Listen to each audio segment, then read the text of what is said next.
So you're wanting to, you are willing to go ahead and just give this list to defense counsel? Yes, informally through the discovery process? I'd like to present it to the court. And okay. The court can then distribute it to defense counsel as it sees fit, but it's the state's position that because the practice of naming the co-defendant, the unindicted co-defendants or co-conspirators in the indictment has been criticized. The state is elected to do it this way in order to protect those individuals and those names that are on this list. So I'm tracking you completely there, and I agree. I think that's the standard practice.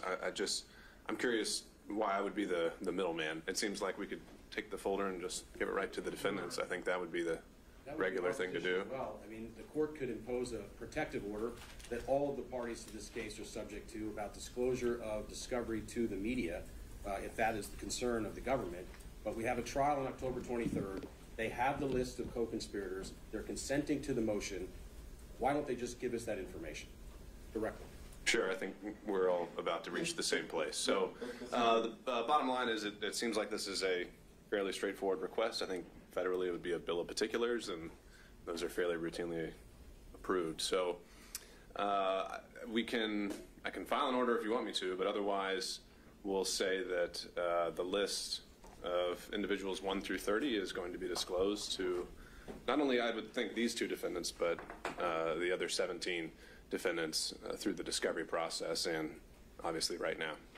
So in terms of a protective order, if the state's requesting one and the defense is not objecting, we can certainly do that as well. But otherwise, it seems like this is just a fairly routine part of the discovery. We'll just look at the language of the protective order. Obviously, any protective order of not disseminating discovery or information to the media would have to work both ways. The state would also have to agree with that.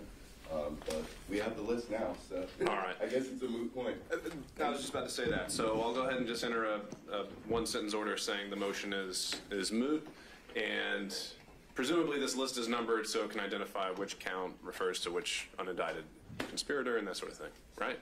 Yes, sir. All right.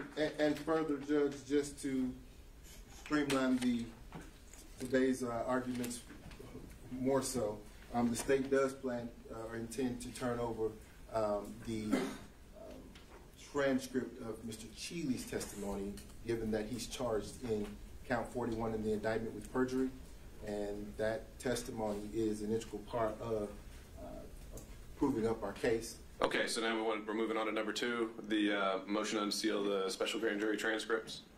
Do we think we've addressed everything we need to cover with the unindicted co-conspirators? Yes, Your Honor. All right, anything else, Mr. Rafferty, do you think we need to take up on that one? No, Your Honor. Thank you. All right, thank you, sir. All right, then, let's move on to number 2.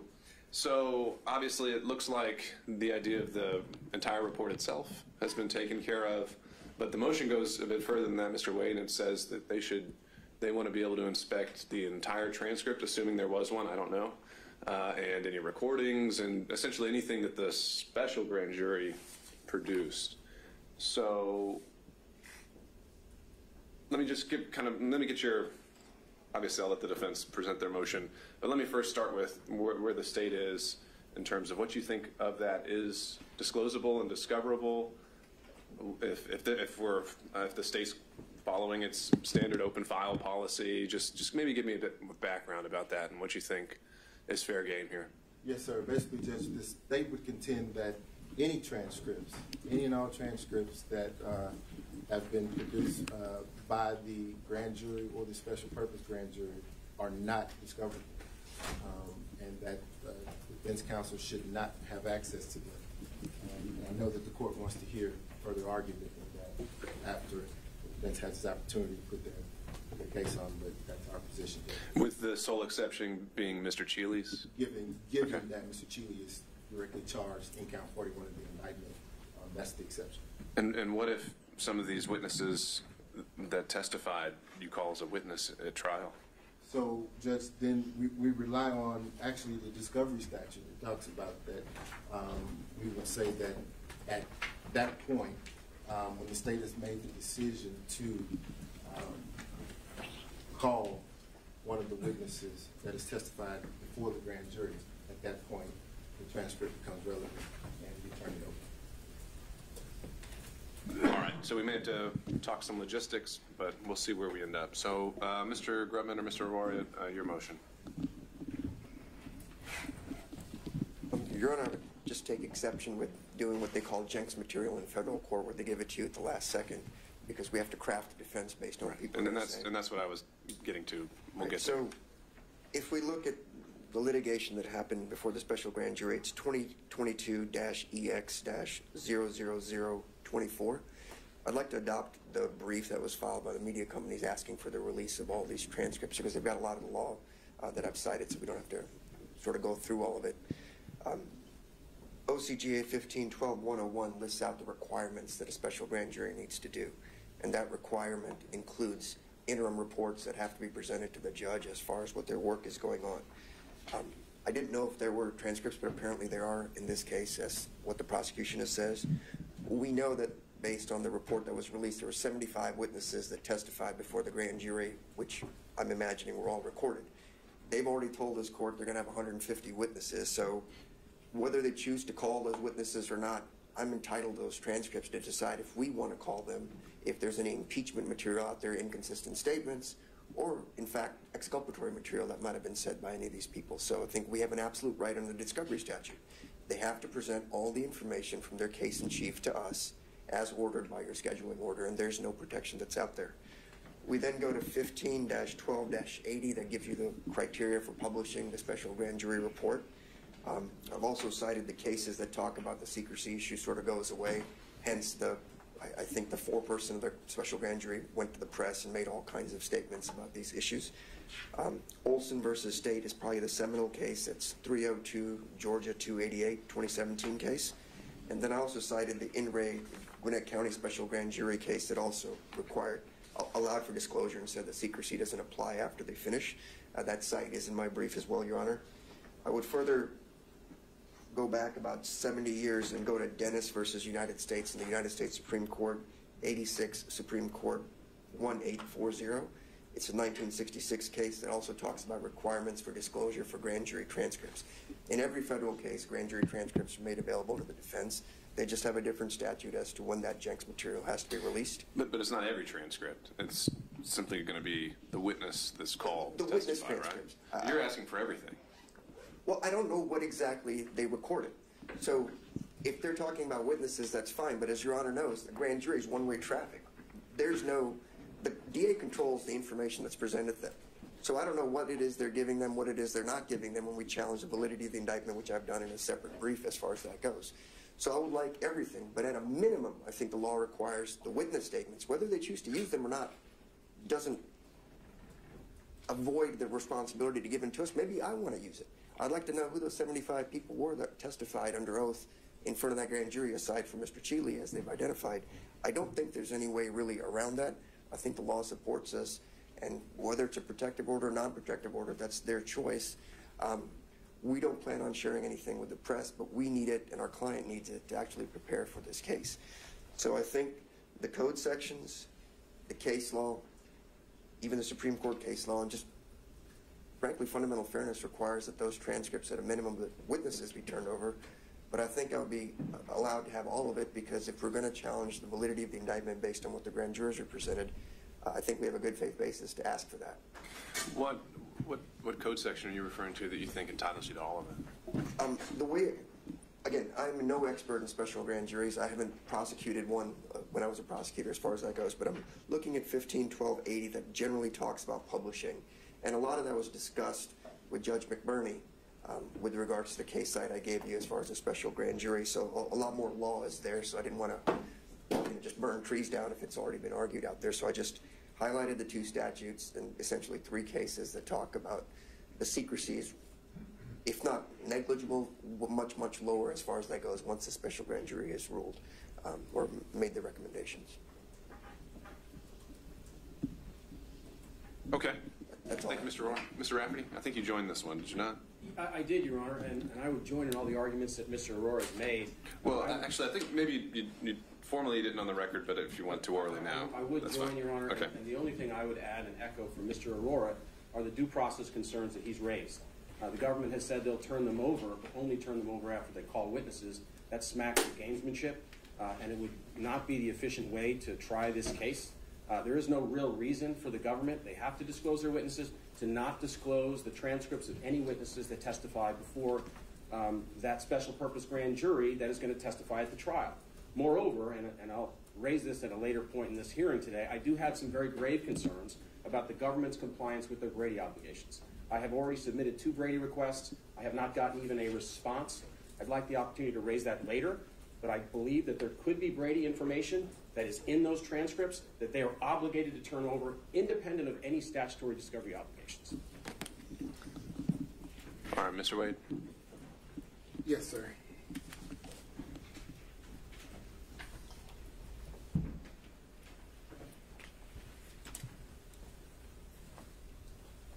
Judge, I think we have started to put the cart before the horse, so to speak. Let's start with the premise that long-standing and unquestionable authority indicates that grand jury materials, including transcripts and records, are not available to criminal defendants because grand jury proceedings are considered to be confidential.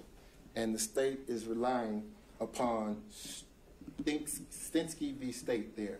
And I have a copy here for the court. And counsel, if I might approach, Judge.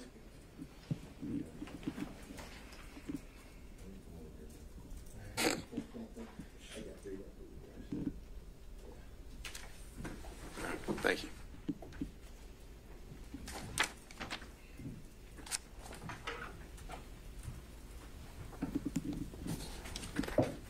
So this Stinsky case, along with the Ruffin and the Isaacs case, Judge, stands for the very same proposition, which is they're not.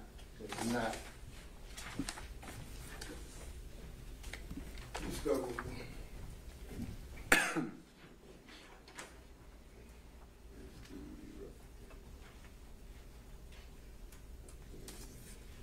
Do you think there's any distinction here between these cases that are going to talk about grand jury proceedings and this having been a special grand jury that they're asking for? There's no distinction, right? And why not? Well, for practical purposes, Judge, it's the same function with the exception of the charging element. The special purpose grand jury is an investigative tool. Investigative jury does not make charging decisions, but can make recommendations. A regular grand jury obviously passes down the indictment. So, but I think Mr. Aurora's argument is that there's a particular statute that only applies to special grand juries that might impact that. there's not. Okay. What is that statute? Well, he cited 1512-8, I think it was. 80, excuse me. And so just so we're not confusing things, these cases talk about regular grand juries and their deliberations. Well, I think that's the question I just put to him. So let's see where we go. So there's a difference. 1512-83, Judge? I think it was just 80. That's a disclosure statute.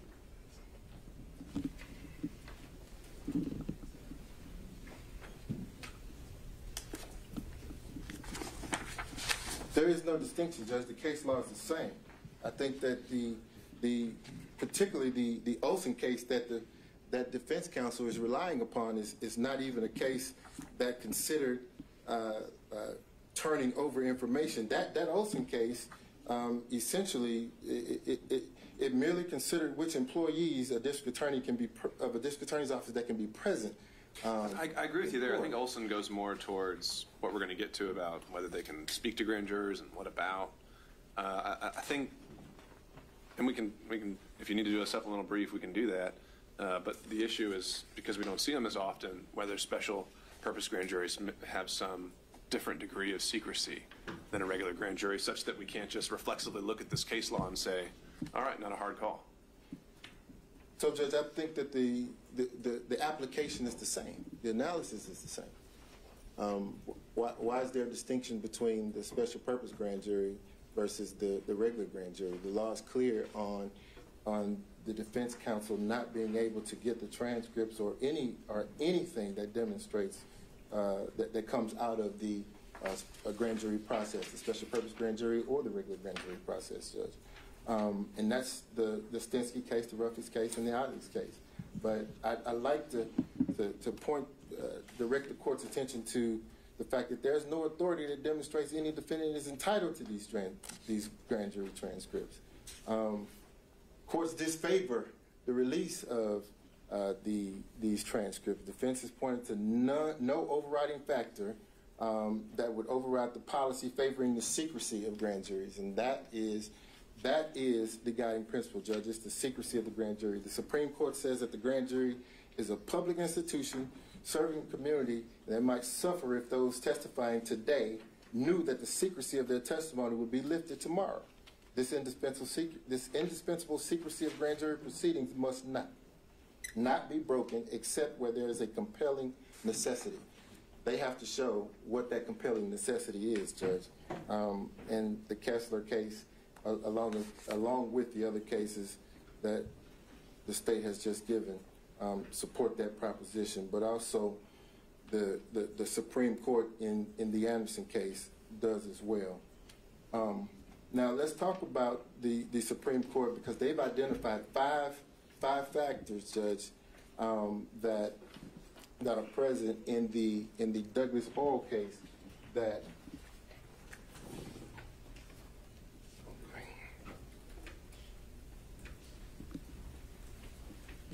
we'd like to address.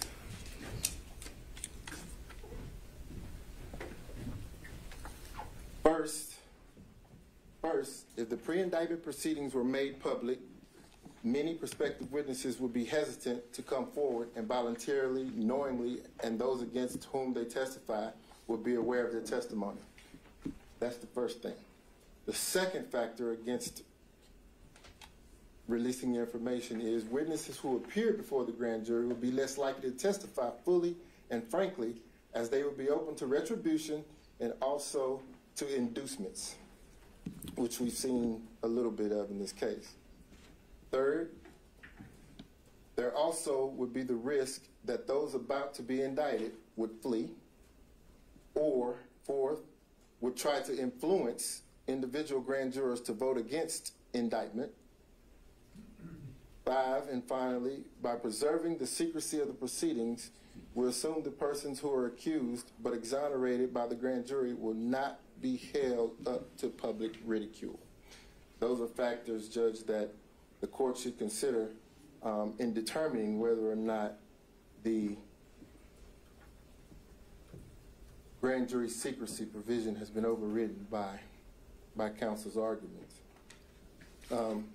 We don't believe, Judge, that the defense has relied on any case that would override those factors, but moreover,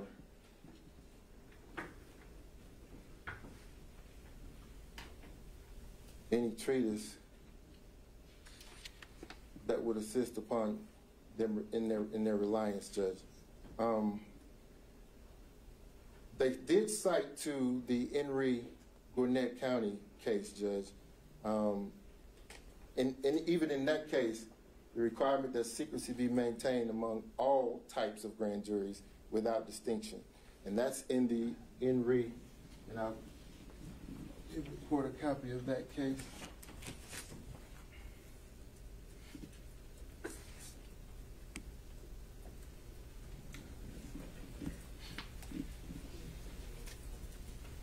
I apologize, Judge. I didn't bring the court a copy of that Henry Gwinnett County grand jury case, but that's the case that counsel relied upon and cited in its brief and even in its argument today. But that case is found at 284 Georgia 510, and it stands for the proposition that the requirement that secrecy be maintained among all types. It says all types of grand juries without distinction. So again, the state would submit to the court that there's no difference. All right. So obviously, I'll take a closer look at all the cases you've given me, and I think just as an initial reaction, you're probably right when it goes to saying everything should be turned over. But I want to drill down a little bit more on the witnesses who maybe at this point already you know that you're going to call in November. right? I think that's the whole point of our scheduling order here, and what we try to do is that we need to use our trial days efficiently and use our jurors' time efficiently. And I would imagine that the state is going to have an order of proof going into this trial with a list of witnesses. And if there are witnesses that are on there, the idea of waiting until the minute before they're called, and then we've got to now pause the trial for an hour or two while then they're reading the transcript, I don't think we can do that. Would you agree? I agree, and I understand that, Judge. The state wasn't intended to convey that it would hold on to a particular witness's transcript until the eve of trial. We're still obviously going through receiving the transcripts, Judge. We don't even have every one of the transcripts. And so we're still going through that process as well. But I don't think that the court has made an unreasonable suggestion that the state not essentially implied that the state would not hold on to the transcripts until the 11th hour. That's not our plan, and that's not how we plan. So I would think at a bare minimum, and maybe we can talk about whether we have to move that timeline at all, but your witness list is going to be due 10 days beforehand. Yes, sir. And so in conjunction with that, I would think that any witness on there who has a transcript, that needs to be either expedited or rushed and also provided at that same time. And if the issue comes up that, well, we didn't put a witness on that 10-day list, but now we think we need to call them, unless it's for a rebuttal or some new issue that's come up during trial, I'm going to be looking at that and really wondering if a good faith effort has been made to turn everything over. So I think that's not only what defense counsel was referring to, but I think that's the way what we have to do to proceed efficiently at trial. Yes, sir. Yes, sir. And there's no argument or disagreement. I think that the court is being reasonable there. But while we're talking about that discovery, we believe that we're still in line with the court's scheduling order as it relates to discovery. So counsel standing. Yeah, well, and we'll talk about that at the end. Let's get through the motions first, and we can get more into discovery. But generally, I would think this case is obviously different, but the state's open file policy traditionally has been, here's everything we have, unless there's some kind of state secret or a confidential informant or something along those lines. Yes, sir. And you have everything that we have, and here we go. Yes, sir. So I don't know if that's going to be the spirit that we proceed with here. It might streamline things somewhat, and we'll see where it goes. Any thoughts or reactions to that? Oh, it is the spirit, Judge. The district attorney has been clear in our instruction. We are to make information available to them as it becomes available to us. We are here prepared today to turn over portions of the discovery to the two defendants that are going to proceed with trial on the 23rd. Obviously, we plan to supplement that discovery as we go along and as we receive the information, but we've made a good faith effort in complying and being reasonable and working with defense counsel, and we'll continue to do that. All right, and when it comes to supplementing it, I would think that's going to be confined to new discovery. Yes, sir. Stuff you don't have right now, right? That's stuff we don't have right now. Yes, so I think for purposes of the motion, let's see, to unseal, I'll take it under advisement as it concerns the entirety of the record or anything that happened there. But as an initial thought, at a minimum, it's going to be granted in part as to any witnesses the state plans to disclose. Yes, sir. All right. Anything else, Mr. Rafferty? A couple comments I want Sure. to make in response to the argument of Mr. Wade. He cited to a Supreme Court case, Douglas Oil versus Petrol Stops Northwest, a Supreme Court case. It cites to Rule 6E of the Federal Rules of Criminal Procedure. The problem with that case, Your Honor, and the case he cited is it has to do with the use of grand jury transcripts in a civil proceeding, which I know Your Honor knows, grand jury transcripts in the federal courts as part of a criminal investigation can't just be turned over in civil cases. And so the case he cites has to do with whether or not, and under what circumstances, grand jury transcripts from a criminal investigation that results in an indictment can be used by civil practitioners in a civil case. That has nothing to do with this case. And the point I'm making with this, Your Honor, is this.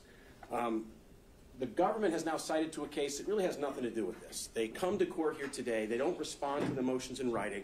They drop some motions on defense counsel, or some cases, I should say. They don't put anything in writing, and they just say things to your honor. And that's a troubling practice for me as somebody who practices mostly in federal court. This is a serious case. I think you have to realize, I think that might be the standard practice in this building. I understand that, Your Honor, but I look behind me and I see eight folks here on the government side.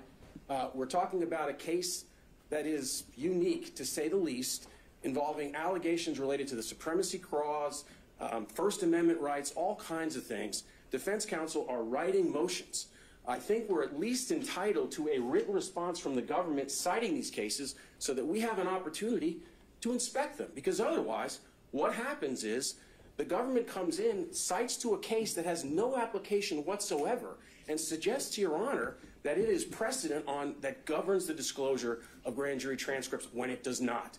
And so my concern and my request is that, and I filed a motion last night where I specifically asked the court to order the government to respond in writing so that we have a chance to look at these cases before we come to court here today. That's my request. So, Mr. Rafferty, I think that obviously some of this going back and forth will be touch and go, but I think what we could easily do today and going forward as well, not every motion may require that, but we can always say if a party wants post-hearing briefing, we'll do that. I'm not intending to rule from the bench on a lot of these complicated issues. I mean, I've been handed a stack of cases, and I'm going to read them. And we're going to have time to get through it. It's going to be an expedited timeline, but I'm certainly going to give you the opportunity to respond. I appreciate that, Your Honor, but I guess my point is, and I think my counsel here would join me in that, this process would go a lot quicker if the district attorney's office with their team of lawyers would write a brief that cites to the same cases that they're bringing to court every day, so that we have an opportunity before we come before Your Honor to look at those cases and question whether or not what those cases say supports what they're claiming. And if they don't, be prepared to address it so that we can move this along, as opposed to us having to go back after today, research the cases, then write a post-hearing brief, point out to the judge that what the government is saying is not actually true. So that is one of the benefits, respectfully, Your Honor, of requiring the government to put it in writing. All right, understood. Just briefly, in response to Mr. Rafferty's argument, he did, in fact, we would say at the 11th hour, file a motion requesting that the state respond in writing. The state has done that. I don't know if Mr. Rafferty has had the opportunity to check his filings, but the state has done that this morning. Is this for this particular motion? It is, okay. And obviously, I think we're also, one of the logistical challenges we're dealing with the case is that you e-file something and it's taking hours for it to post the docket. So we're just going to have to recognize that, and I think that's why I would say emailing a courtesy copy is going to be the way to go. Yes, sir. So this morning the state has filed it. It does cite to and speak about the cases that the state has cited to this morning and provided copies of. All right. So, Mr. Rafferty and Mr. Rohr, obviously you want a chance to respond to this and review it. So we're not ruling on this today, and we can take the time to allow you to do that. Just perfect the record on a couple of things with the special grand jury, if that's okay. Sure. So again, I'm citing back to Judge McBurney's order as well as the issues on the special grand jury case. And when you look at 15-1280, they specifically said it's different from a regular grand jury because they make recommendations as to should we release this report or not release the report, and they vote on it, and there's all kinds of discrepancies that aren't the same as a criminal grand jury, which is what we've got here. Now, I take exception to the courts. I know you made a comment that if they're going to call a witness, they have to turn it over in a certain time. Again, what about all the other witnesses they don't plan on calling? They may be witnesses for me. 1716.4 should trump all that because that's the discovery statute that says any witness that they've talked to has made a written statement has to be turned over. That's where the due process is. They don't get to pick and choose what witnesses we get to see or not see. I might want some of them. And if we wait, I guess your order says disclose everything by the 20th of September, so I'm assuming we'll get a big batch of discovery. I've been told up to 8 terabytes by the 20th. I need to be able to review it so I figure out what my defense necessarily is going to be versus doing it on the fly like we do in federal court. And we don't have trial by ambush. That's why I appreciate we're here and the discovery statutes are strong. So that's my point to you. And I would also go ahead and cite to Olson again, which is the most recent case that specifically says Notably, the oath of secrecy no longer extends to the state's attorney, and even the grand juror's oath encompasses only deliberations and not all things occurring in the grand jury room. So, at least for the special grand jury part, aside from the second brief that we've got, we should be able to get everything that happens in there aside from arguably deliberations, but at a minimum, at least the 75 witnesses or whatever else that they presented. So I would say that Your Honor said at least what they're going to use. I think that's not correct enough. It should be everything. Thank you. All right. Like I said, I'll take a look at it. I also, just a passing thought as well, when it comes to Brady concerns, I think we could also utilize a mechanism where maybe they have to, in camera, give me the entire transcript. And so if during the trial something comes up that we think is Brady material or should have been disclosed, we can pause things and correct it from there. And on that point, Your Honor, with respect to Brady, as I said, I'd like to talk about it in a bit, but I would just remind the government counsel here that Brady is in the eyes of the beholder. What I consider to be Brady material is what matters. What the DA's office considers to be Brady material does not. If I contend it's Brady material, I'd ask the court to inspect it and see if it does fit with what I claim. If it does, I'm entitled to it. Understood. Okay, let's move on, obviously, and we may need to come back to this one at another hearing, depending on how it goes. So the last motion that we had scheduled for today is the motion to speak with the grand jurors. Mr. Grumman, it looks like this one's yours. This one's mine, Judge, Okay. and good morning again. For this motion, I want to begin with the indisputable proposition that I'm sure my colleagues on the state side will agree with, of course, that Mr. Chesebro and also Ms. Powell, although obviously I don't speak for her, have the right under Georgia law to be charged only by way of a grand jury. That is a key tool, as we all know, to prevent prosecutorial overreach. I would argue it's one of the most important provisions in both federal and state law. So that's clear. We don't have to, I don't think, argue that point. So then I think, Your Honor, the question becomes, if you accept that premise, what does that right mean? What does that right entail? So if, for example, a prosecutor simply gets up and summarizes to a grand jury a lengthy indictment, as opposed to allowing the grand jurors to read it and understand it independent of the prosecutor, is that indictment valid under Georgia law? To be quite clear, Your Honor, the case law is kind of sparse. We would argue that the answer is no. Thankfully, we don't have to argue that case right now. But the reason we would argue, if that were the case, the answer is no, is because the law is clear. The grand jury must act independently of the prosecution. I'll be quite frank, Your Honor, and this is not, I want to make clear, not in any way negative against these lady and gentlemen who sit here at this table. But just generally, I have very serious questions based on publicly available information, which unfortunately is all we have to go on, that this grand jury, as well as the special purpose grand jury, was independent. But we don't know that. That's the problem. We don't know that. And in order for us to find out the answer, which clearly we're entitled to find out, we have to be able to access information. Your Honor, I do very much appreciate the fact that Mr. Wade stood up here and said the spirit of openness applies to this case. And I truly hope that from the moment Mr. Wade said that forward, that's what happens. I wouldn't be doing my job, Your Honor, if I didn't tell you, for the record, I personally do not believe that that has been the spirit of the state of Georgia in this particular case. I think quite the opposite, Your Honor, that every time we file a motion or ask simply for access to the same information that the folks on the state side have, where it's responded to and said, no, we can't do that. I know there's a discovery deadline that's, I think, in a couple of days. I understand that. But quite frankly, Your Honor, we turned over, this is exactly what happened. The state said, Mr. Grubman, Mr. Aurora, we have your discovery. All you have to do is give us an 8 terabyte hard drive.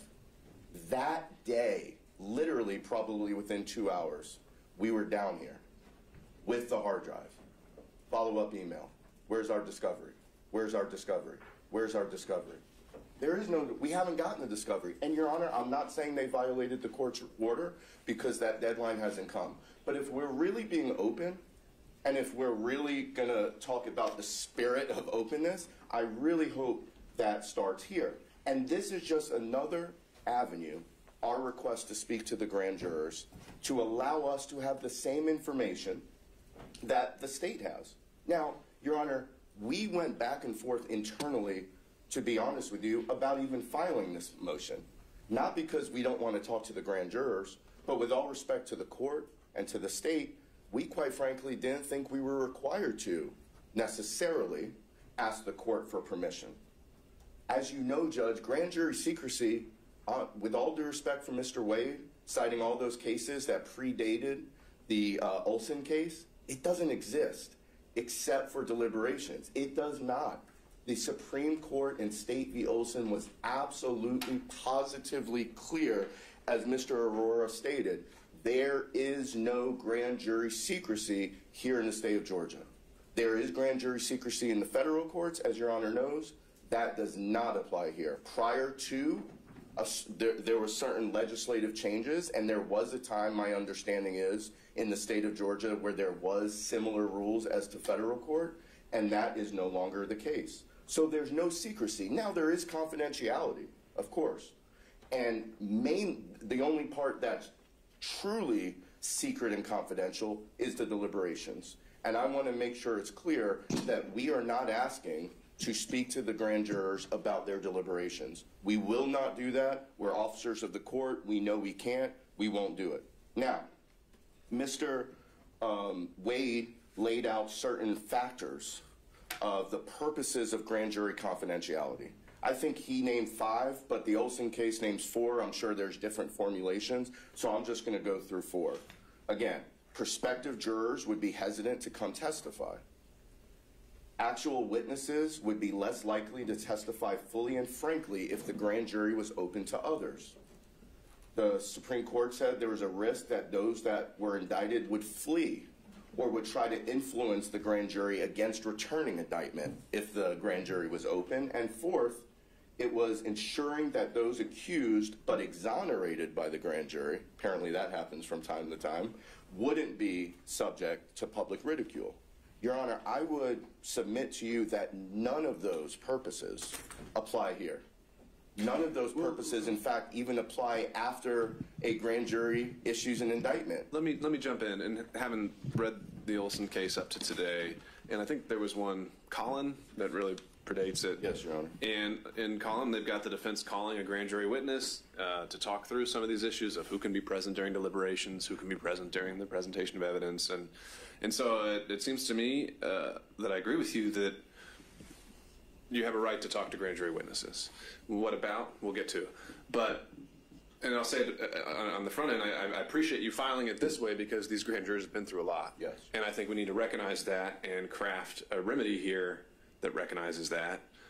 So, my initial reaction, just to lay it out there, is that yes, I think you have the right to speak with the grand jurors. How that happens, I think we can discuss or craft. I think maybe, I don't even know if you can have their contact information. I've heard that it maybe already be out there, but I think that might have to be something that is facilitated in hand with the state. It also has to be something that's voluntary on their part. But then the question turns to what end are we doing it? And I think that, as you alluded to, if the inquiry is to determine did they act independently, all right. But the standard you're laying out here that they have to, where I then start, drawing, kind of pausing, is this standard or this benchmark that they have to have affirmatively read every word of the indictment, and that's where I wonder if this might not be. There might not be a point in going down that road. If you have some other reason you want to explore, then so be it. But this idea that we have to show. That's an example, Your Honor. First, okay. I wouldn't necessarily say every word, and if I did say that, I apologize. But what I do think we would have a valid argument on, and obviously at the right time the court would, is that if it was simply summarized, Your Honor, please understand, and I hope everyone understands, all the information that we have is the stuff that these folks print in their papers. We don't know. So I am not saying that that's what happened in this case. Well, I will say I have suspicions. Let's even play in that sandbox a little bit. Let's say it was just summarized, and again, we're just previewing the arguments to see if this is even worth getting into later. At trial, a jury could come back with a 15-minute verdict, and there'd have been no way that they could have read a lengthy indictment or even looked at every exhibit, and there's no inspection or remedy for that. So why would the grand jury, where would this rule come from? Well, it's not like there's a rule in the statutes, but what there is there's a rule, there's a theme in the case law, and we cite many cases, and I'm sure we could cite a lot of other cases, that the grand jury must be independent. Now, what does that, that's why I start with asking, what did that mean? Does it mean that they have to read every single word? I don't know, Your Honor. And if that issue comes before the court, we will brief that issue and we'll figure it out. However, I would argue that if the state of Georgia, in this particular case, presented their case to the grand jury in one day, which I can't say for sure, but based on the publicly available information, that's a possibility. It would cause my eyebrows to go up a lot. And I'm not alone.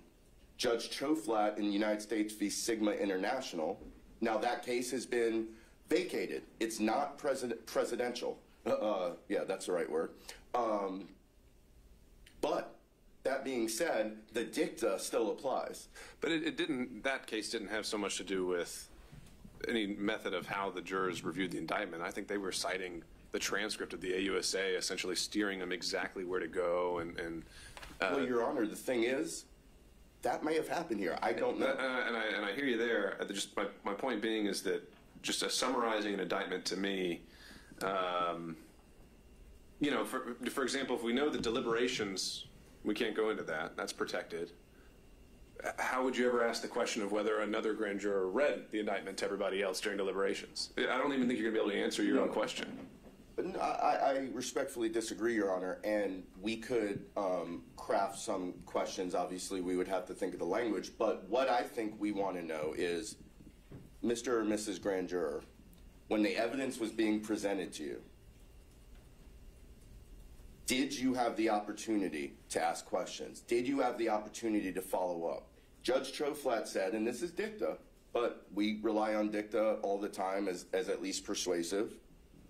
So too, would we dismiss an indictment that was issued by a kangaroo grand jury, quote unquote, one whose deliberations were so overborne by a prosecutor or judge that the indictment was in effect the prosecutor or judge's handiwork and not the result of considered judgment by an independently functioning grand jury. Now, while we can't ask the grand jurors what exactly happened in the deliberations, what I think we absolutely can ask, and we will ask, I will put this on the record, is was there anyone other than the grand jurors in the deliberations? And that, I think, is what the other case that we cite, Collins, stands for the proposition. But, Your Honor, we simply want information. The reason we filed this brief, this motion, is to be above board and make sure that everything was out there in the open. However, I would respectfully push back, Your Honor. We would not agree, obviously, court could order anything they want, for any member of the prosecution to be part of those conversations. We are officers of the court. We know the rules. We will follow the orders. I would also ask the court to state, or I would ask the prosecution to state on the record and commit, I'm not saying that they're going to do this, but I have seen other prosecutors do this, that if the court grants this motion, they will not attempt to influence the grand juror's decision of whether or not they talk to us. We, of course, know it's voluntary. We would never, once the grand juror said, I don't want to talk to you, we're going to hang up. I can promise you that, whether it's us or our representative. But I think there's a risk here that someone from the state might try to get to them first, and that would be inappropriate. What if the grand juror wants a prosecutor to just be on the call listening as well? If the grand juror wants a prosecutor to be on the call, then, I mean, if they proactively say that, we can see where it is. But They're not inviting us into their prep. You know, they're not inviting us. I've never got an invitation to help them draft the motion or to talk to them, sit in their conference room, and they don't have the right to be with us. If they want to talk to the grand jurors, they've always been able to talk to the grand jurors. They have talked to the grand jurors. But I like Mr. Wade a lot, but I don't want him on that phone call because he's my adversary. And quite frankly, I think that think about this, Your Honor, if hypothetically there was something that happened in the grand jury that wasn't appropriate, the fact that a member of the prosecution was on this call, I think, would prevent or at least make it less likely that a grand juror would be honest with us. What if a grand juror felt, and I'm not saying this is true, but what if a grand juror felt that they were bullied by the state into prosecuting? What if a grand juror felt that the state, went a little overboard? Well, if Mr. Wade was on the phone, I don't think they're going to admit that to me. So as an officer of the court, Your Honor, I think the court, with all due respect, just needs to be able to trust counsel that we will do the right thing, and I could commit 100% that we will. These grand jurors, you're absolutely right, have been through a lot. They sacrificed a lot. We are not that, there's been doxing and all sorts of things. We are professionals. We are not those people. How would you, or would you be planning to document this in some way, or would you be recording these calls? Yes. Would you have a court reporter? What would be the plan? I believe there would be some, so we haven't talked exactly about the logistics, but there would be some sort of recording, whether it's a court reporter, just a good old, iPhone recorder or whatever it is. And we would tell the grand jurors that, even though you're not required to do so in the state of Georgia, I would be much inclined to tell the grand jurors, hey, look, we're recording this. It's, just so there's no question of what was asked. Obviously, Judge, the last thing I want to happen is for anyone to incorrectly accuse me or someone on my team of going past what we're allowed to ask. So for my own sake, we'll definitely have some sort of recording. Unlike the state of Georgia, as Mr. Rafferty said, they have about 15 lawyers, bunch of investigators, and basically an unlimited budget paid for by the good taxpayers of Fulton County, myself included. We don't. I want to be clear, despite what the media may have said, we don't have an unlimited budget. So whether we could ask a court reporter to be there, unless the court would volunteer your court reporter, I don't know that we can afford that, quite frankly, but we will certainly record it. All right, so essentially what I'm hearing is what you'd be asking before is that we'd propose if not the exact questions, but the subject matter, very carefully phrased in advance. This would be a voluntary meeting. It would be documented in some way, and even if the state is not on the call, I think that we could also have someone from the court there as well, just at any point, yes, if the juror feels like they need to kind of pull the ripcord. Yes, Your Honor. All right, but otherwise, I don't think there's much point going into the merits of the motion because that's just a bit premature. So that's the initial reaction, Mr. Wade. Or sorry, Mr. Rafferty, you had joined this one. Excuse me. I did join the motion, Your Honor. The only other point I would make, I joined Mr. Grubman's arguments, is the possibility that these interviews not be conducted by phone at all. That perhaps they can be conducted in person, and there could be accommodations made, I would think, with the state and with the defense to conduct these in person as opposed to over the phone. That's just my only other suggestion. And I think, in me, the driving consideration is going to be the desire of the grand juror. Do they want to come all the way back down here and deal with that, or would they rather just do it over the phone? All right, Mr. Wade. Judge, let me be clear. The state is absolutely opposed to any of this, and Ms. Young is going to come before the court and tell the court why. But I thought that at the outset of Mr. Grubman's arguments, I thought that I was clear before we started to argue in terms of the discovery. Mr. Grubman has indicated that we hadn't given him anything, but I thought that I was clear that the discovery was here. Well, let's keep. I feel we keep getting back to discovery. Let's save that to the end there. Well, those were his arguments, Judge, and I didn't want the court to. Well, right now we're focusing on grand jurors. Let's. I understood. We'll get to that. Ahead of schedule. We'll get to that. Let's talk about grand jurors. And Judge, I did prepare a brief PowerPoint. All right, another PowerPoint. Here we go. Your Honor, See if it works. They could have seen us their PowerPoint before. I mean, come on, this goes to my original point, Your Honor, which is the state spends the time to put together a PowerPoint to respond to a motion. That takes a lot of time. I understand. I'm sure it's going to be persuasive. It would be much more efficient for all involved if instead of putting together a PowerPoint, somebody put pen to paper on the team of 8 lawyers here, put it in writing so that we could see the cases, we could move through this argument, and we could get to the end much quicker. Now we're going to see these cases from the state for the first time.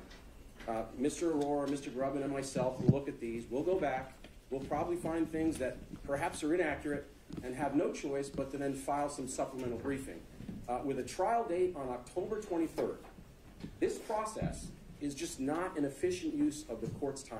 The more efficient process here is to write a brief, file it like we do in federal court all the time, like this DA's office did in federal court in this very case in front of Judge Jones, and just file it here.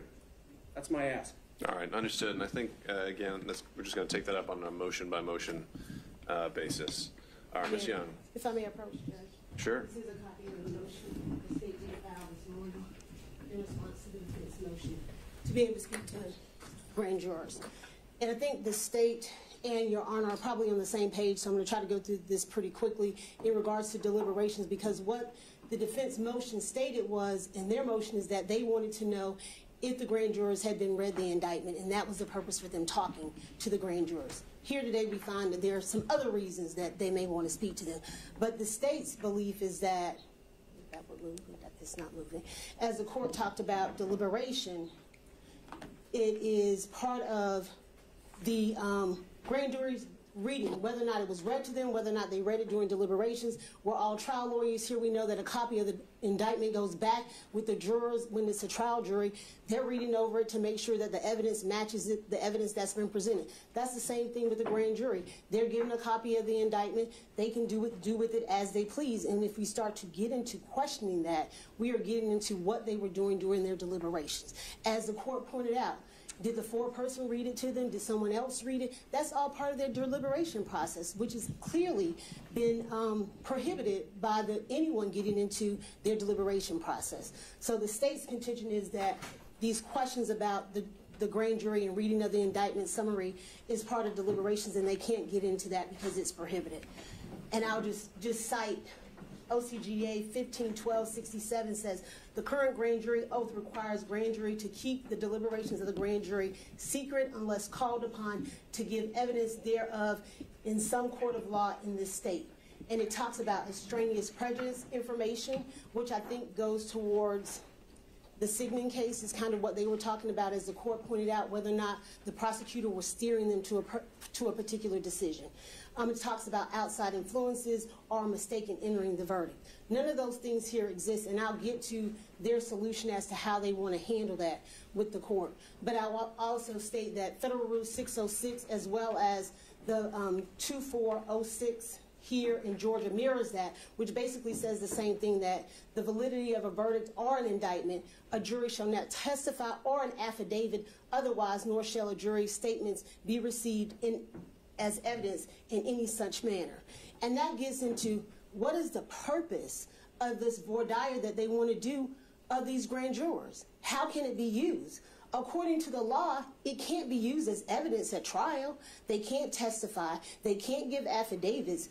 So how are they going to even use this information that they receive? Well, we've got this, I think it was the Collin case, where an entire indictment was dismissed when people were inside the deliberations. And so I guess the question would be, how on earth is a defendant ever supposed to find out whether that happened without talking to the grand jurors?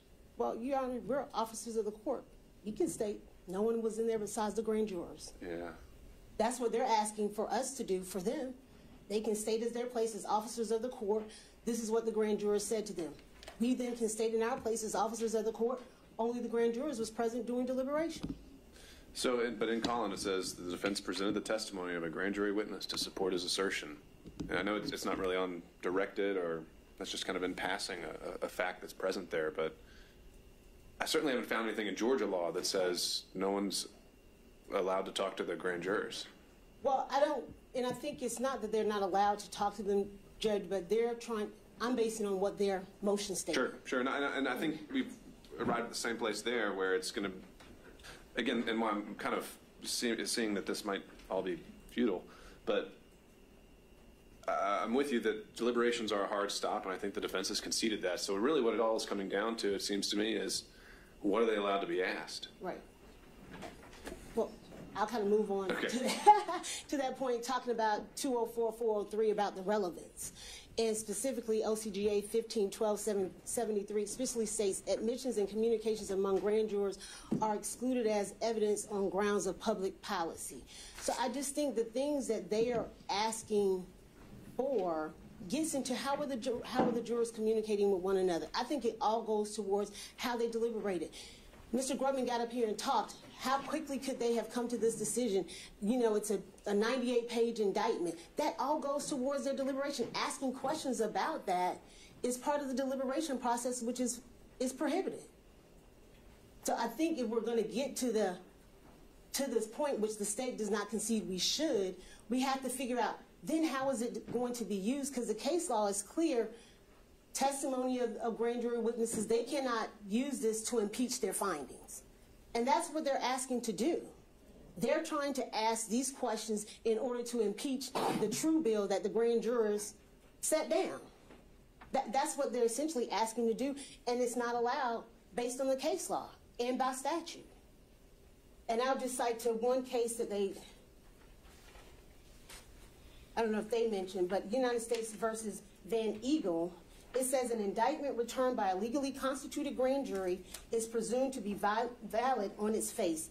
Similarly, there is a strong presumption of regularity that attaches to all grand jury proceedings. A defendant seeking to challenge the presumption has a difficult burden because it's hard to override, and that site is 809 Federal Sub 1360.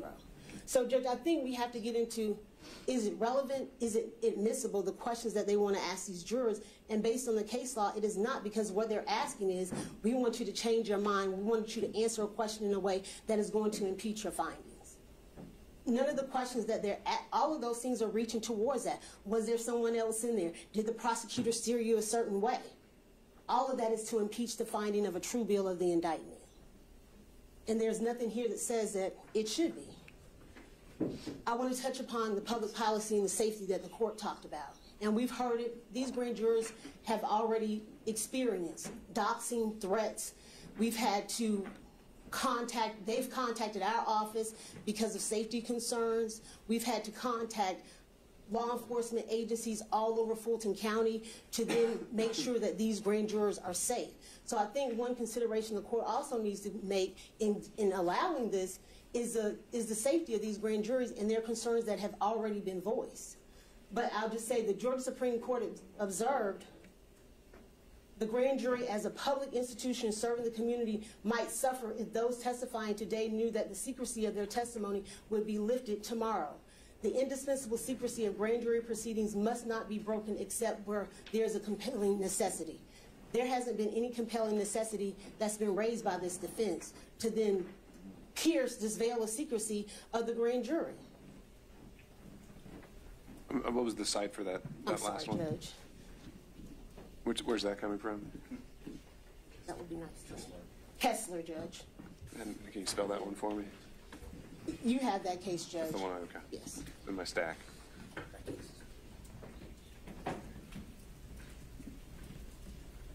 We just pause one moment. Sure.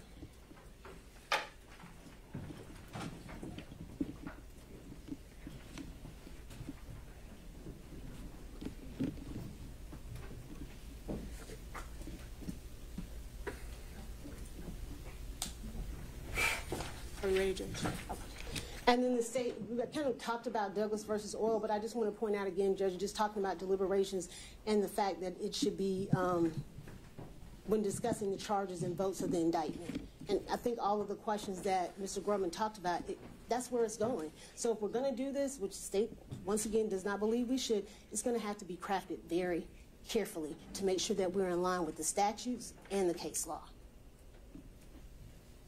All right. Well, I think we've.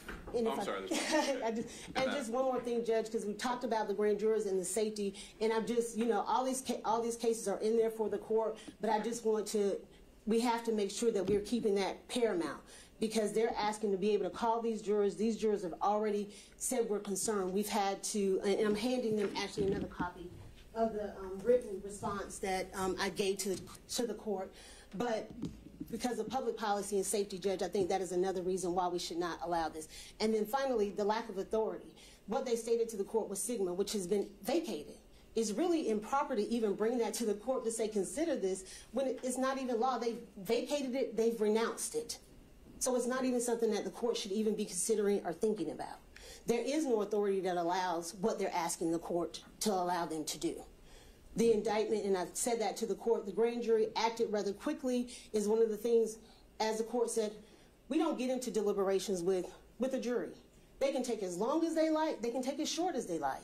I understand it may raise Mr. Grubman's eyebrows, but a true indictment was returned by a grand jury, and they could have taken 5 minutes, 5 hours, or 5 days. There's no case law that puts a restriction on how long it should take them. And that's United States versus Van Agel at 808 F sub 1360. And as I stated before, Judge, there's just a lack of authority for what they're asking to do. And attached in the state's brief, you will find in 2010, Mr. Aurora did the same exact thing. They say they come to the court and they're asking for permission. That's because in 2010, Judge Bernick in DeKalb County admonished Mr. Aurora for this same thing, knocking on grand jurors' doors, asking them questions. She, in fact, had to issue a temporary protective order to stop that behavior. The state is in the process of trying to get a copy of that order. We were trying to do it before this morning, but we will supplement the record once we get that for the court's consideration as to those findings in that particular case. All right. Your Honor, I'll let Mr. Aurora respond to the personal attacks that counsel for the state. Speaking of what's inappropriate, you know, it's inappropriate. Let me just pause right here, Ms. Young. Have you finished? I was not, Judge. Okay, let's let her finish her piece, and then we'll wait. Was over, so I thought she was. I apologize. Ms. Young. Judge, I would say I know you've kind of crafted out some ways that maybe we can do this. The state is not in agreement with that, but if this does happen, the state believes that it should be something that's done with your honor, present, and with just the foreperson. They can get whatever information that is needed from that one person because they are the foreperson, but I would ask that that be something, if it's done.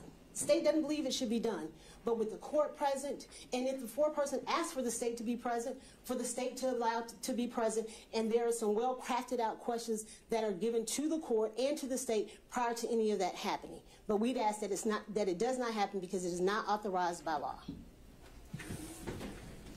Your Honor, I take very extreme exception for Ms. Young coming up here and trying to impugn the reputation of my colleague.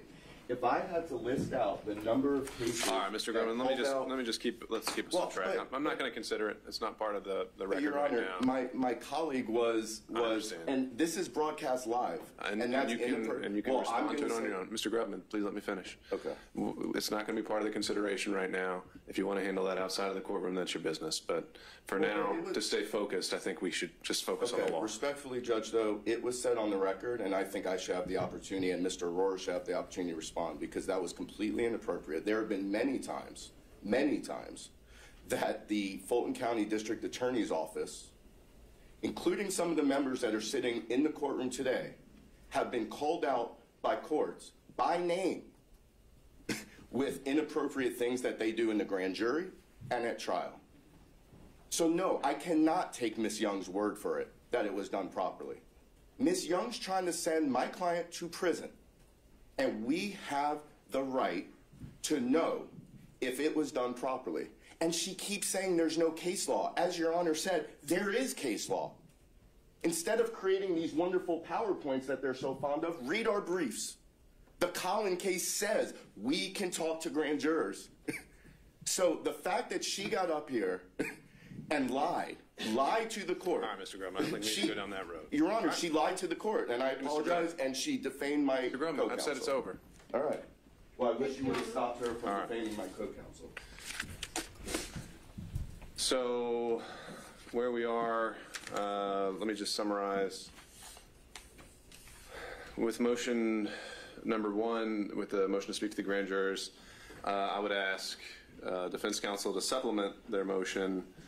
We can do this. I don't think it needs to be, since this is something that would be crafted and considered, we can just do this off the docket. We can do this through email, but just a proposal of the questions, the topics that would be gone into, And if we need to follow this up with another hearing to actually hone those, we'll do that. But I think for each question or subject matter you go into, I'm going to want to see a citation for how this is an actual relevant line of inquiry. All right. And then we can get into the logistics from there, because I think there's a way to accommodate the case law cited by the state about the general secrecy, but still allowing the defense their ability to make sure that the grand jury fulfilled its duty in a manner recognized by law. As for the motions to unseal the grand jury transcripts, I think we've mentioned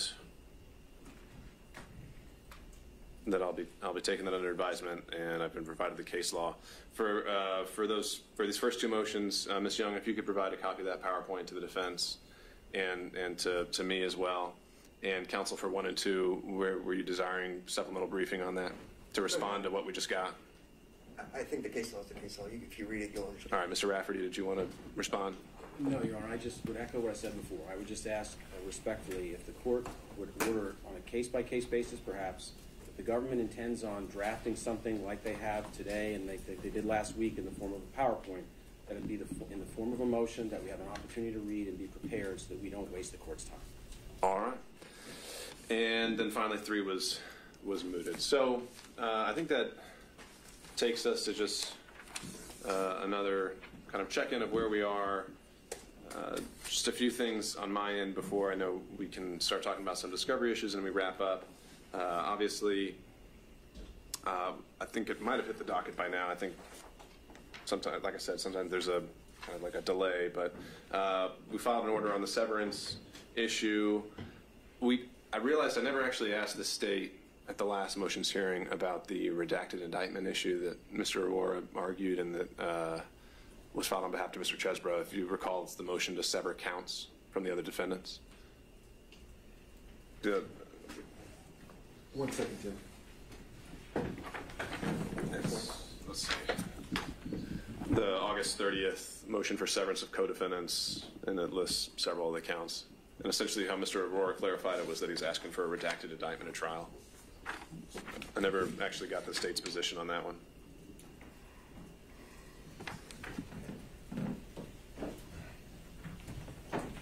Your Honor, John Floyd for the state.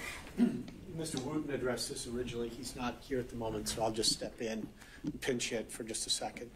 As I recall the nature of that motion, one part of it was to sever individual defendants from each other and from the larger case. The subsidiary question was whether specific counts would be severed from the indictment. I believe that's what you were I think that's how it was phrased, but then when we discussed it, where these motion hearings can be useful, it evolved into more of just we'd like a quote-unquote dummy indictment at the actual trial of the case. That's at least how I interpreted it. Mr. Rohr, is that fair? Yes, Your Honor. I'm sorry if I didn't write it correctly, but just like I thought you granted it, just like we do in other cases when the defendants aren't there, you white out or redact make it a dummy net. That's what I'm asking for. I told Right. you separate motions with regards to any other counts substantively if we wanted to. So maybe this is something more we address as like a pretrial motion in limine, but it's not so much, as I take it, and off that, a motion to tailor the evidence or what the state's allowed to present or that those other counts aren't relevant. It's more just what is the document the jury should get. I understand, and if I misunderstood it the last hearing, I apologize because I wasn't trying to add confusion to a complicated situation already. We don't, the state, just for the record, don't see any basis to sever out any individual counts as to any defendant, but that I think is not what Your Honor was addressing now. And I'd suggest this is an issue that we can talk about and get to later. We're still, I realize that we're not talking about a lot of days, but we're certainly not yet talking about what will go out to the jury, especially since you've been told you're going to be getting dispositive motions. And so it's somewhat hypothetical. All right, well, I just wanted to raise it that I hadn't entered an order on this one, and I hadn't heard the state's position. So, Right. Thank you, Your Honor. Is it safe to presume it's sort of granted and we'll just work out how to sanitize the indictment? That's all I'm looking for. We'll get there. We'll get there. Well, it's still a lingering issue. I'd like to see an order sort of granted. We'll work on it. I'd rather not see something like that because it's very difficult for us. But thank you, Your Honor. All right. So other housekeeping. I think we're going to get, I just wanted to flag this as well, just again, because we're on this compressed timeline. We'll get more into the mechanics of jury selection at the case management hearing later this month. Obviously, those are conversations we're starting to have with the court administration and the sheriff's office and that sort of thing. But I did want to flag that the state had filed a motion to use a jury questionnaire. I think that's absolutely appropriate here, and I think it's going. Your Honor, so we're good. I don't think you need to. We'll do it. And so, you know, we'll probably have the deadline to submit those questions several weeks beforehand. So, you know, maybe go ahead and start crafting those now. Well, I had spoken with Mr. Wooten last time, and we didn't necessarily agree, but at least talked about the possibility of getting together and trying to craft questions that we all might agree on, and then maybe having two separate sections, assuming there's some that the state wants we don't want, and vice versa. We could submit all that maybe in a joint filing for you. That sounds wonderful to me. I also want to flag that as I highlight more in the severance order, we're going to make an attempt to, because I think my initial review of the speedy trial case law is that it's somewhat uncertain of when a trial commences. And so we're going to be making the attempt to have this jury sworn by the deadline of November 5th. Maybe that means a weekend or two is involved. But regardless, I just want to warn you when it comes to the questions you submit on there, we're probably going to have to adopt the federal practice of a clock and a timeline. And you have so much time per panel, and however you want to use it, see fit. And you can ask 100 questions, but you may not be able to follow up on all 100 of them. So I just want to lay that expectation out there. On a different topic, I give you the court something to think about. Just Sure. So there's a trial going on right now. Actually, the jury's deliberating now in federal court. Several federal judges, and then I have a case up in New York, have done a modified trial schedule. And just if you could hear me out, it's just something the court might consider for a lengthy trial like this. And I could get you all the very specifics, but basically I think they go from like 8:30 to like 3 or something, like, you know, 8:30 to 2:30, 8:33, something like that, with like, you know, maybe 1 30-minute break, 2 15-minute breaks. And what the judge in that case told us through years of research, he's a senior judge, is he said if you look at the transcript pages, you actually wind up basically getting the same amount of words in at trial, but particularly for a lengthy case, the state said 4 months, not including jury selection. It just might make things more comfortable. So maybe if the court would entertain like an alternate schedule instead of just 9 to 5, that just might be something that makes everyone a little more comfortable, particularly the jurors. We're going to have to be here, you know, for, I think the court said maybe 8 months. So, you know, between 4 and 8 months. Something to think about, Your Honor. And I could. When you say modified, you mean just a shorter day? Shorter day. Starts a little earlier, ends earlier, fewer breaks in the middle. It tends to get things done quicker. And I was very skeptical of it when it was proposed to me in another case. And then actually another lawyer I know just finished a 2-month trial, 2.5-month trial in federal court. And they went on that, I think it was Judge Batten, went on that schedule, and the jurors apparently absolutely loved it. The court loved it. It just made things a lot easier. So something to consider, if you would. All right, well, we'll see. Initially, you know, the reaction was going to be 4 full days a week. We'd follow the APS precedent of taking likely Friday off to handle other business and let the jurors recover. And in terms of, you know, a strict, we shall have a break at this point in the morning and that point in the morning, so far I've found that jurors' personal needs don't really run on the clock like that, and so we kind of have to take the breaks where they come. And so we'll see. But the idea is going to be 4 full days, at least a week, when we start getting to the evidence. But mainly I just wanted to flag at this point that voir dire might be very different than what we've seen here in the courthouse before, by necessity. Well, yeah, we are aware of the case. I mean, I think the case law is pretty clear, Your Honor, when a trial starts. So we're aware of that issue, and we won't do anything to unnecessarily delay it. I do think it's the court picked up on. It's clearly going to be a challenge. I don't know that there's really anyone in Fulton County who hasn't heard of this case, and I don't know that there's anyone that doesn't have a strong opinion one way or the other about, you know, the former president and the people who associated with him. So we recognize the challenges, and we will do everything possible to move as quickly as possible. Hope the state will join us in that one. All right, Mr. Wade, just if you wanted to add anything, feel free, but otherwise, I'm just kind of going through some housekeeping issues here. We have every confidence that the court is capable and qualified to set the trial schedule, and we'll adhere to whatever the court is. All right, but I'm open to input anytime. All right, and then the last thing I would say is obviously seeing the new motions that have come in the door. Mr. Rafferty might be pleased to hear that I will absolutely be hoping for some pre-hearing briefing on the Supremacy Clause issue and likely the immunity issue as well. Although I don't think Ms. Powell joined on the immunity yet, but perhaps. Not as of yet, Your Honor. Yeah. If I might, I do have that Brady concern that I'd like to raise. Right, well, that's what I'm leaving for. That's all I have. Mr. Rafferty. Thank you. So, Your Honor, I've been in this case probably for a month. And on August 30th, shortly after I got into this case, I sent a very detailed Brady request to the government. Those Brady obligations, as Your Honor knows, are independent of their discovery obligations as it relates to this hard drive. They have a due process obligation to turn over to me favorable information. And I didn't send them some blanket request saying, give me everything under the sun. It was a very, very pointed request on August 30th that addressed two critical issues for Ms. Powell. That is, number one, that she wasn't behind this incident in Coffee County, which forms the basis of her inclusion in this indictment.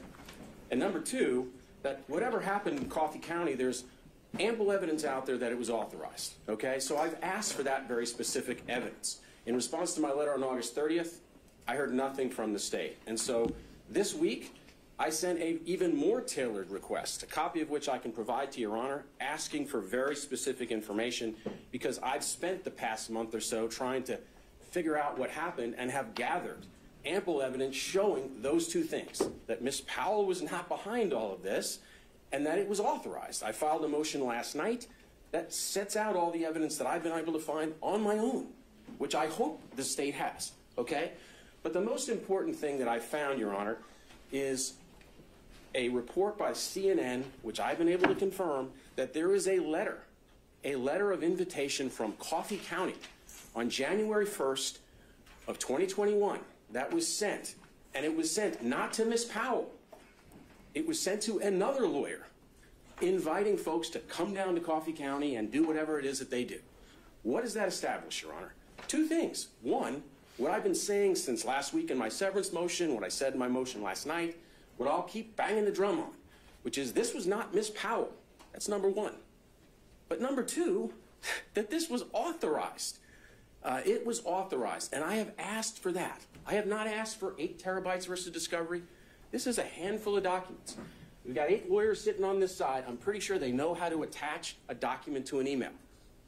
But in response to that email that I sent this week, like my letter I sent in August 30th, I heard squat from the state.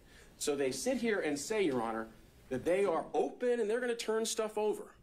I have been as clear as day about specifically what I'm entitled to under the Constitution, due process, Brady versus Maryland, independent of any discovery obligations they have. That is exculpatory information that establishes that Ms. Powell should not be in this case. They have it, Your Honor. I have a reason to believe they have it, and they don't even respond. I have a motion. I'm going to file it. I'm going to ask for this relief, but I shouldn't have to file it. If this were in federal court, Rule 5, Your Honor would issue an order upon arraignment, ordering them to turn that material over because they have to. They don't have a choice, and they haven't done it here. I'm concerned. I practice mostly in federal court with federal prosecutors who know that. I have concerns that Mr. Wade and the other folks on this side don't appreciate their Brady obligation. So I'm asking the court to order them to produce Brady material immediately because they're required to. That's my point, Your Honor. I'm concerned. I raise it with Your Honor, and you'll see it in my motion. All right. For the record, Your Honor, we have also not received any Brady information. There's a lot. We know there's a lot. Mr. Wade and his team, who are open and want to send us everything, have not sent us one page. That's the record. All right. Well, so, Mr. Rafferty, you don't have to stand. I'll just point out, I think in terms of the timing of the motion, the way we try to keep things as on track as best we can, that we have the final drop dead date of when they're supposed to have gotten you. Everything that is supposed to be turned over And at that point, if you still don't have it, that's when that motion becomes absolutely relevant. I understand. And in the meantime, I'm hoping that there's an exchange and a dialogue, and things can be worked out among attorneys. But that's the idea. But note your concerns, and let's see what the state has to say, and then we might just have to leave it at that for now. And my point is, Your Honor, this. There is discovery, which is governed in federal courts, you know, by Rule 16, by state court procedures that are the equivalent. I understand Rule 16. I understand discovery. Independent of those discovery obligations are there constitutional obligations under the Due Process Clause to turn over exculpatory information and to turn it over immediately. Well, and there's no question. I think we're really just talking about timing. And Your Right. Honor, I understand that. It has been weeks now. They haven't even responded acknowledging they have those obligations. They haven't turned over the information. I refined the request and specifically told them, these are the pieces of paper I want. I haven't even gotten a response to the email saying, okay, we understand. I haven't gotten a single piece of paper. I don't need 8 terabytes worth of discovery. I need the stuff that proves that she should not be in this case. Judge, respectfully, Judge, it appears as though Mr. Rafferty wants us not only to provide the information to him, but to spoon feed it to him. That information has been provided this morning on the terabyte drive that he's been handed.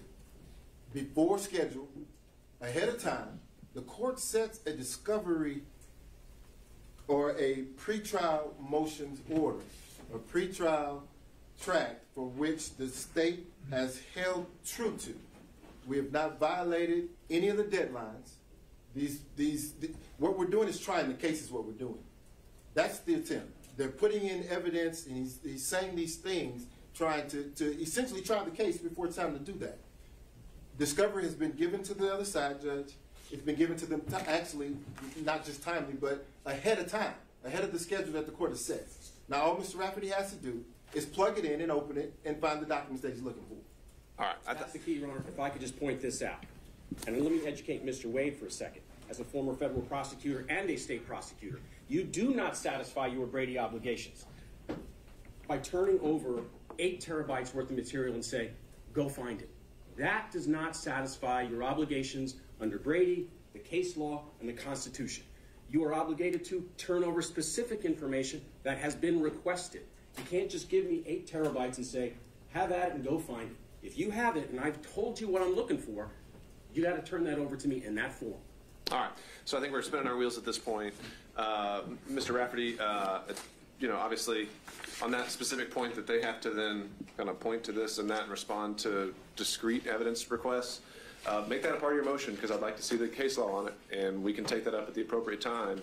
In the meantime, I think in order to, there's a lot that needs to be done between now and October 23rd, and I think the best use of our time isn't being in court here talking at each other. I think that acknowledging an email, replying back to it sometimes could prevent us from being here as often as we may have to. So to that end, I would encourage everyone to keep the lines of communication open, and we'll take the motions up at the appropriate time. So anything else that we need to hear today? Judge, if I may, I just want to give you a copy of the case law, so I just want to Okay. the copies. This is something you already provided to the defense? A copy of the Powell. Okay. All right. And well, when it comes to scheduling, I wanted to address this grand jury issue early on in the case since there'd have to be some follow-up investigative work. But I don't think we would need to make this a weekly recurring thing for now. We could wait until the discovery deadline passes and the motions deadline passes and then start scheduling the rest of these hearings. So that's the plan.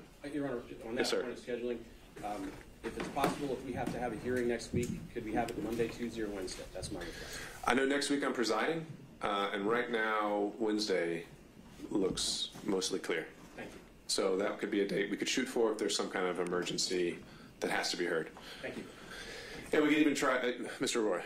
Oh, sorry, I was changing topics. Are you done? That's fine. Yeah. With regards to the scheduling order, I think there was a September 20th deadline, and traditionally 1716 4B1 says once we get to discovery, we have 10 days to respond. Mm-hmm. I guess if we got it today, could we have our 10 days starting now for me to respond? Because I don't know what to turn over to them until I see what they have. That's traditionally how it works, but I know we're in a compressed time schedule because if we all turned it over on the same day, it wouldn't really make any sense because I'm not sure what it is I need to, address as far as our case goes. Well, I hadn't heard that one before. I think generally the intent of the scheduling order is that there is a mutual exchange by that date, and that if there is then supplemental discovery because it's newly discovered or newly becomes relevant in good faith, then it gets turned over within 5 days, I think is our general guideline there.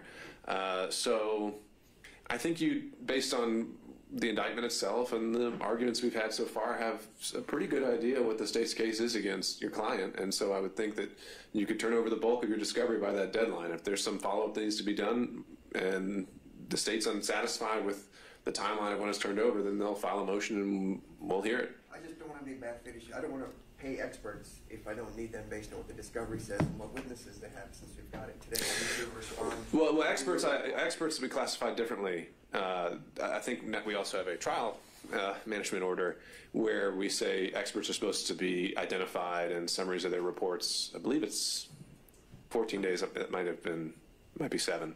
We'll take another look at that, but that's in a different category. Traditionally the statute actually says once government gives you discovery, you have 10 days to do it or X number of days before trial. I just want to be able to go through however many terabytes there are. So I'm not sending them the same thing they're sending me and wasting a bunch of time. There's only 3 of us on Mr. Chesebro's side. That's all I'm saying. There's no bad faith issues. I kind of sort of know what I need. But if they're going to call 150 witnesses, I need to figure out what the rebuttal is, because I figure I'll sit through 140 of them and maybe cross-examine 10 in the trial. And so I'll just watch movies or something. But, in the interim, I'm just trying to figure that out. And so... Understood. Well, obviously, like I think you've kind of already alluded to, if after this discovery deadline is passed, then you've got a smaller batch that you think now needs to get turned over, then do it. And it should be still I don't know about well in advance, but it should still be enough in advance. It's just not new, and I didn't want you to say Sure. And if the state has a problem with it, then we'll take it up, and then we'll just have to see what the arguments look like. With regards to the more substantive motions, being the supremacy clause, the RICO, the justification, and the First Amendment and the anti-SLAPP type motion coming as well, I think you've said that they would probably be required to write it. I'm going to have witnesses for that, so if we could set that out so I can fly the people in as far as that goes, that would be good. Okay. So at the case management hearing, we're going to want to go into how many witnesses, how long you think each hearing is going to take, and then we'll start setting some dates. And then the last thing is, depending on how some of the rulings go, there may be some interlocutory requests for appeal. I don't want to screw up the jury selection or whatnot, because that stops the tolling or tolls the speedy trial. Explaining that may be an issue because some of these are somewhat case dispositive, at least the RICO and things like that. So, Understood. We'll take those up as they come. right. Anything else? Thank you, Judge. Thank you all. Nothing from the state. Thank you.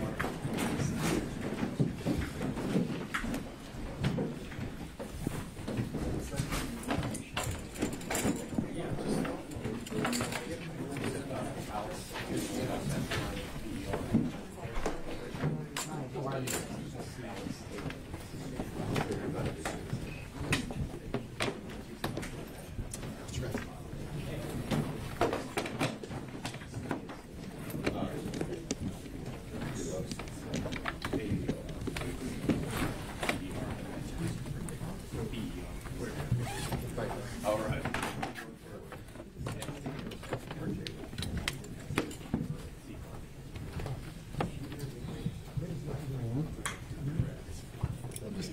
Have a great evening.